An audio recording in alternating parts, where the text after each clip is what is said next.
संदीप ने अपनी माँ के कहने पर गांव में शादी कर ली थी। लड़की का नाम था सुनीता। माँ का कहना था एकदम मॉडर्न बहू नहीं होनी चाहिए, लेकिन उन्हें नहीं पता था कि गांव से आने वाली बहू सुंदर सुशील तो होगी और उसको गांव से बाहर भी निकाल लाएंगे, लेकिन उसके अंदर का गांव कैसे बाहर निकलेगा। शादी के कुछ दिन बाद, माँ टिफिन तो देना जरा। बेटा अब तो स्कूल नहीं ऑफिस जाता है, माँ से नहीं अपनी बीवी से टिफिन मांगा कर। ओके माँ। सुनीता टिफिन ले आओ। जी लो टिफिन, इसके अंदर पिस्ता डाल दिया है। पिस्ता? पिस्ता क्यों? सास जी ने बोला था ना कि आपको पिस्ता बहुत पसंद है। ओहो, मैंने पिस्ता नहीं पास्ता बोला था, पास्ता। पास्ता? कहीं होता है पास्ता? अरे बेटी तू रहने दे, मैं बना दूंगी। अच्छा किया कि पाव भाजी बनाने का नहीं बोला, वरना किसी के पाव बना देती है। सुनीता को बुरा लगता है, लेकिन उसकी नादान हरकतें कम नहीं होती। ऐसे ही एक दिन, अरे तुमने ये क्या लगाया है? अरे आप वो फूस फूस करके लगाते हैं ना, वही। डियो? का दियो? किसको दियो? अरे वही ना जिससे खुशबू आती है। हाँ सही पकड़े हैं। अच्छा लेकर तो आना। कौन सा डियो लगाया तुमने? अभी लेकर आते हैं जी। संदीप की बात मानकर सुनीता अंदर से खुशबू वाला फुसफुस लेकर आती है। ओएमजी! ओएमजी मतलब ओ माय गणेश ना। अरे ओएमजी छोड़ो, और ये खुशबू वाला फुसफुस की बात कर रही थी तुम? हाँ इसी की, फिर से सही पकड़े हैं। अरे देवी, लेकिन आप सही नहीं पकड़े हैं, ये डियो नहीं है। डियो नहीं है तो क्या लियो है? अरे ये रूम फ्रेशनर है, जिसको कमरे में छिड़कते हैं, खुद पर नहीं। कोई बात नहीं, माँ कहती थी आत्मा किराएदार है, शरीर एक किराए का कर्म। हम शरीर पे ये डाल लिए तो क्या फर्क पड़ जाएगा। अरे बहू, ओ बहू, मेरे लिए फल तो ले आ, फिर मैं बाजार जाऊंगी। सुनीता अपनी सास के लिए फल लेकर आती है। अरे बेटा, पपीता, तरबूज और सेब फल ऐसे कैसे खा लूं? काट कर तो ले आ। माँ जी, मेरे गांव में तो खेत से उठा के सीधा खा लेते हैं। अरे ये तेरा गांव नहीं है ना। अरे संदीप, तू ही कुछ समझा देना इसको बेटा। मैं कैसे समझाऊं माँ, ये तो माइक्रोवेव को भी भट्टी बोलती है। कल मैंने बोला हाय कैसी हो, तो बोलती है किसी को हाय नहीं लगानी चाहिए। अरे सुनीता, तेरा क्या होगा? अभी तो कैसे बताऊं माँ जी, अभी हम कुछ करेंगे फिर पता चलेगा क्या होगा, लड़का या लड़की। हे भगवान, कहाँ से आ गई है? रामपुर से जी, आप ही तो लेकर आए थे मुझे। अरे मुझे माफ कर दो। पहले कोई गलती तो करिए जी, आपकी तो सारी गलती माफ कर देंगे हम। हाँ अरे बहू, मेरी बात सुन। फल यानी कि फ्रूट जब भी लाए ना तो काट कर लाना, ठीक है? जी ठीक है माँ जी, फल यानी फ्रूट यानी काट के लाऊंगी। सुनीता रोज ही कोई ऐसी हरकत कर देती जिसकी वजह से उसे घर में दो बातें सुननी पड़ती। एक दिन, माँ मेरे बॉस घर पर आने वाले हैं शाम को, उनका बर्थडे है, फैमिली साथ नहीं रहती उनके, तो यही पार्टी कर लेंगे। उनको अच्छा लगा तो शायद मेरा प्रमोशन भी हो जाएगा। मैं ना फ्रूट केक लाकर फ्रिज में रख दूंगी और तेरे साथ आज खाना मैं बनाऊंगी, ताकि जब साहब आए तो खाने में कोई गड़बड़ ना हो। शाम को जब सारी तैयारियां हो जाती है, संदीप के साथ बड़े साहब भी घर आते हैं। फ्रूट केक तो ले आना बहू, फिर खाना खाएंगे। अरे इस सब की क्या जरूरत थी, आपने बुलाया वही काफी है। सर, आपका परिवार शहर में नहीं है तो हम ही आपके परिवार जैसे हैं सर। इतने में ही सुनीता फ्रूट केक लेकर आती है और बड़े साहब की टेबल पर रख देती है, और जैसे ही केक के ऊपर का बॉक्स हटाती है, ओह, ये क्या है? केक तो कटा हुआ है। मैं तो ऐसा नहीं लाई थी। आप मुझे शाबाशी दे सकती है माँ जी, मैंने ही केक काट दिया। आपने कहा था ना, फल यानी फ्रूट यानी हमेशा काट के लाना। तो फ्रूट केक भी तो फ्रूट ही है ना, तो मैंने पहले ही काट लिया। हूँ ना मैं समझदार। अरे बहू, ये क्या किया? केक हमेशा वही काटता है जिसका जन्मदिन होता है। तुझे एक बात भी समझ नहीं आती, एक नंबर की बेवकूफ है। पूरा माहौल बिगड़ चुका था। संदीप को लगने लगा था कि साहब उसे प्रमोशन तो दूर की बात है, कहीं डिमोशन ना दे दे, लेकिन साहब बीच में ही बोल पड़ते हैं। अरे कोई बात नहीं, ये इनकी बेवकूफी नहीं है, इनका भोलापन है। बेटा आप कहाँ से हो? रामपुर गांव से। अरे वाह, गांव से? फिर तो आपके गांव में ताजे फल और सब्जियां मिलते होंगे। हाँ, सही पकड़े हैं। हम तो काटते भी नहीं, सीधा खा लेते हैं। मैं ना एक बार तुम्हारे गांव घूमने जरूर चलूंगा। क्यों संदीप, ले चलोगे ना? मुझे गांव घूमना बहुत पसंद है। बस फिर क्या था, संदीप और सास दोनों खुश हो गए, क्योंकि साहब को सुनीता ने गांव की बात करके खुश कर दिया था। अब संदीप का प्रमोशन पक्का था। शिक्षा, कभी भी किसी भी गलती पर घबराना नहीं चाहिए। हो सकता है कि उस गलती की वजह से आगे बड़ा फायदा हो जाए।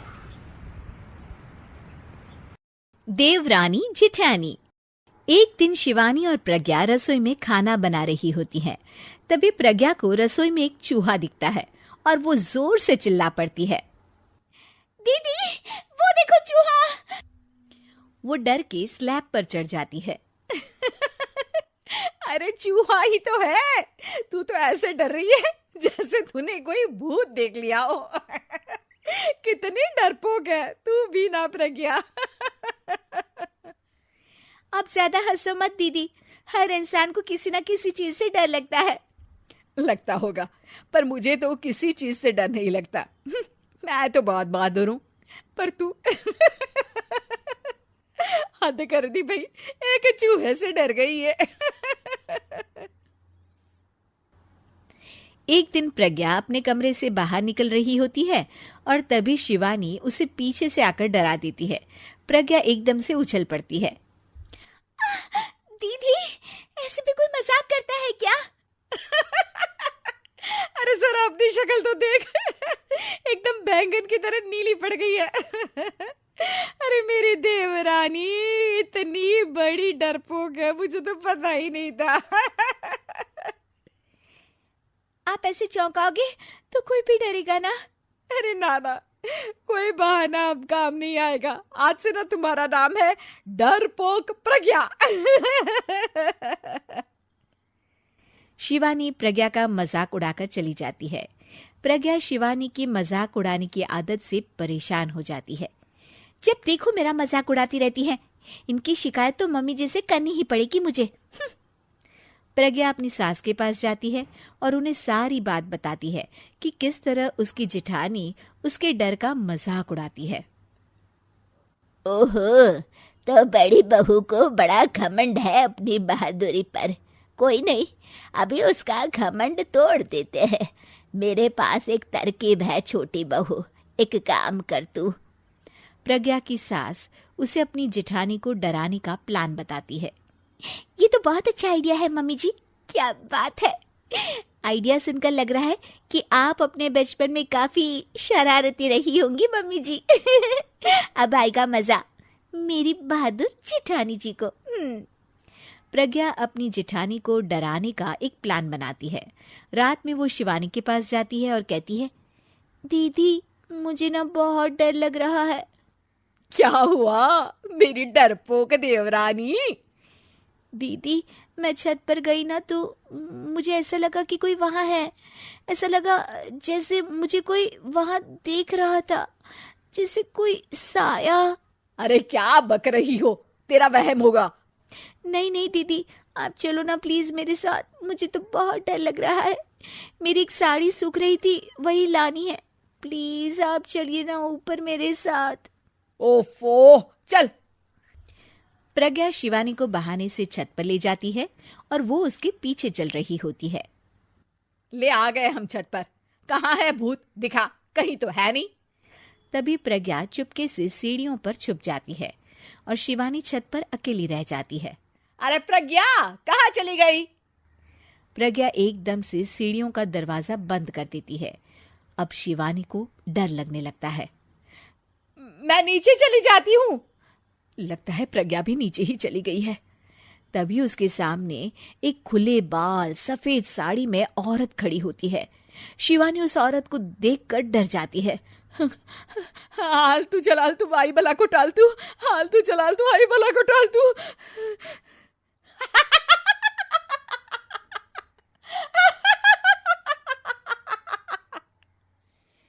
चुड़ैल की हंसी सुनकर शिवानी बुरी तरह डर जाती है। नहीं नहीं, मुझे छोड़ दो, भगवान के लिए मुझे छोड़ दो। नहीं नहीं नहीं नहीं नहीं नहीं नहीं नहीं, मैं तुझे नहीं छोड़ूंगी, मैं तेरा खून पी जाऊंगी।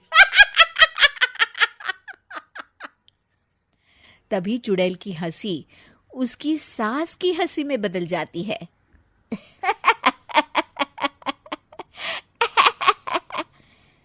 मम्मी जी, ये तो मम्मी जी की आवाज है। शिवानी आंख खोलती है तो सामने उसकी सास चुड़ैल का मेकअप करके खड़ी होती है और प्रज्ञा और उसकी सास जोर जोर से हंस रहे होते हैं। क्यों मेरी बहादुर जेठानी जी, आप तो कहती थी कि आप किसी से नहीं डरती। ये तुमने अच्छा नहीं किया प्रज्ञा। और सासू माँ, आप भी इसके साथ मिलकर। और नहीं तो क्या बहू, तुम अब मेरी छोटी बहू का ऐसे मजाक बनाओगी तो मुझे तो चुड़ैल बनना ही पड़ेगा ना। प्रज्ञा और उसकी सास और जोर जोर से हंसने लगते हैं और शिवानी गुस्से में नीचे चली जाती है। नई नई शादी करके आई थी पूर्णिमा। उसके पति प्रकाश को हर बात के बाद अरे मजाक कर रहा था बोलने की आदत थी। एक दिन पूर्णिमा चाय बना रही होती है। सुनो ना, ये मसाला चाय में सच में अगर मिर्ची, नमक, प्याज, लहसुन वगैरह का पेस्ट मिला दे तो चाय मसालेदार हो जाएगी ना। अरे आप कुछ भी मत बोलिए। अरे मजाक कर रहा था। प्रकाश कभी कभी मजाक करता था, लेकिन कई बार उसका मजाक ऐसी बात के साथ आता जिसको सुनने के बाद किसी को मजा तो नहीं पर गुस्सा जरूर आ जाता। जैसे एक दिन प्रकाश ऑफिस जाते हुए हड़बड़ी में कहता है, अरे मेरे मोजे कहाँ मौज मार रहे हैं? अभी लाई। पूर्णिमा प्रकाश को मोजे लाकर दे देती है। अरे मेरी फाइल कहाँ है, मैं लेट हो रहा हूँ। रुकिए अभी लाई। फाइल भी आ जाती है। अरे वो टिफिन तो ला दो, कितना लेट करवाओगी? एक तो सामान इधर उधर पटक देते हो, मुझे ढूंढ के लाना पड़ता है, फिर मुझे कहते हो कि लेट हो रहा हूँ। अरे जल्दी जल्दी हाथ चलाओ ना। 8 हाथ नहीं है मेरे, 2 ही है। ऑक्टोपस दिख रही हूँ क्या? हाँ हाँ ठीक है, जाओ जल्दी से टिफिन लेकर आओ। 2 हाथ तो है ना, उन्हीं का ठीक से इस्तेमाल कर लोगी तो लेट नहीं होऊंगा मैं। पूर्णिमा टिफिन लेकर आ जाती है। वैसे तुम थक जाती होगी ना इतना सब काम करके। हाँ, और नहीं तो क्या।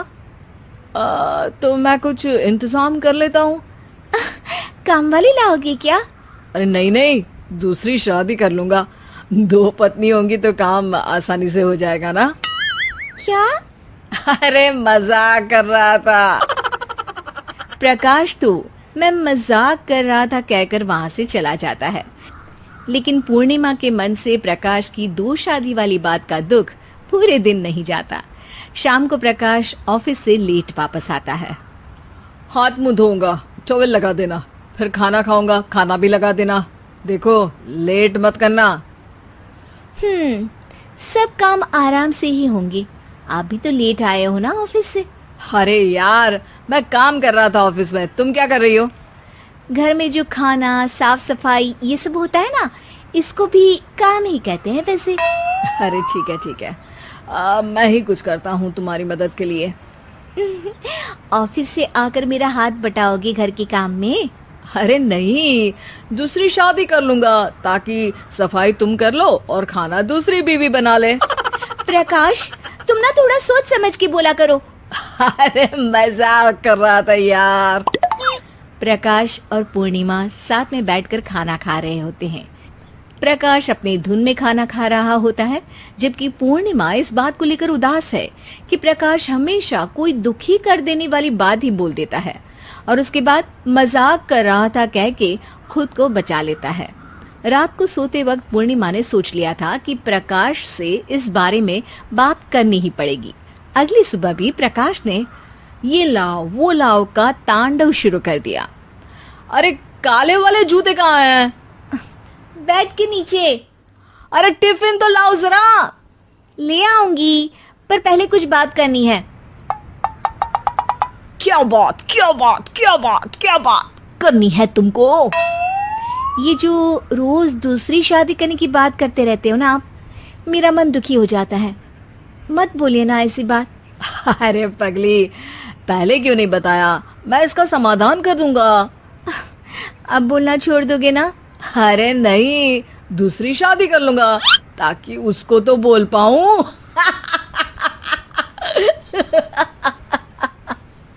उफ़, तुम कभी नहीं सुधरोगे। मजाक कर रहा था। पूर्णिमा की बात को प्रकाश हंसी में उड़ा देता है।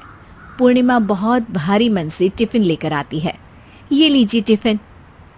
अरे मैं तो भूल ही गया, आज मेरे बॉस के बेटे की बर्थडे पार्टी है, तुमको भी बुलाया है, रात को तैयार रहना। रात को पूर्णिमा और प्रकाश बॉस के बेटे की बर्थडे पार्टी में पहुंच जाते हैं। वहां प्रकाश के ऑफिस के और भी लोग हैं जिनको पूर्णिमा पहले से जानती है। केक कटता है, लोग खाना खा रहे होते हैं। वहीं पूर्णिमा और प्रकाश ऑफिस के लोगों के साथ बैठे बात कर रहे होते हैं। मेरे हस्बैंड तो खुद काम भी करते हैं और बच्चों को भी संभाल लेते हैं। हाँ भाई, अरे घर के थोड़े बहुत काम तो करने ही होते हैं ना। मेरी पत्नी भी अकेले सब कब तक करेगी? मैं तो सिर्फ ऑफिस का ही काम करता हूँ, घर का सब काम तो पूर्णिमा ही करती है। पूर्णिमा, तुम अकेले सब कैसे कर पाती हो? नहीं जी, बहुत थक जाती हूँ वैसे। तो प्रकाश से हेल्प ले लिया करो ना। अरे बोला तो है इनको, पर इन्हें लगता है कि ऑफिस का काम ही सब कुछ है, तो मैंने भी एक समाधान सोच लिया है।